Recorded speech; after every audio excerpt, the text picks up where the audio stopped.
আপোনাৰ ল'ৰাক পূজাত কি দিব? বন্দুক, বেলুন, অন্যান্য সামগ্ৰী।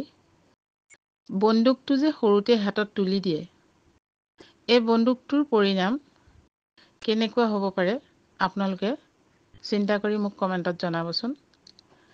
এটা সৰু ল'ৰাক সৰুৰ পৰাই হাতত বন্দুক তুলি দিয়াৰ ফলত সি কোনবাতে গতি কৰিব, সেই সৰুৰ পৰাই তাৰ চিন্তাধাৰা কেনেকুৱা হ'ব, গোটেইখিনি কথা তাত সাঙুৰ খাই থাকে। আৰু এটা কথা, এই সৰু সৰু কিছুমান গুটি বন্দুকত ভৰাই লৈ মানুহৰ গালে মাৰে। কি গুটি বুলি কয় সেইবিলাক? নাম জানে হয়তো কিছুমানে।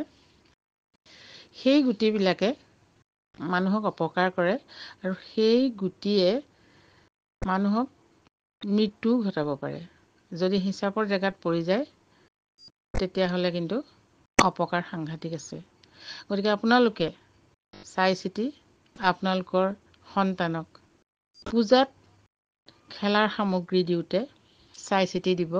সেইখিনিয়ে ভৱিষ্যতে সেই শিশুটো ডাঙৰ হোৱাৰ পথত কি প্ৰভাৱ পেলায় সেইটো চিন্তা কৰি আপোনালোকে ল'ৰা ছোৱালীৰ হাতত খেলাৰ সামগ্ৰী তুলি দিব বুলি মই আশা কৰিছোঁ।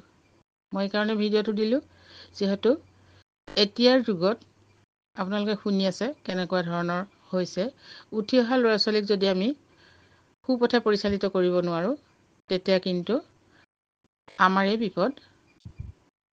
গতিকে ভিডিঅ'টো কেনে পালে আপোনালোকে কমেণ্টত জনাব।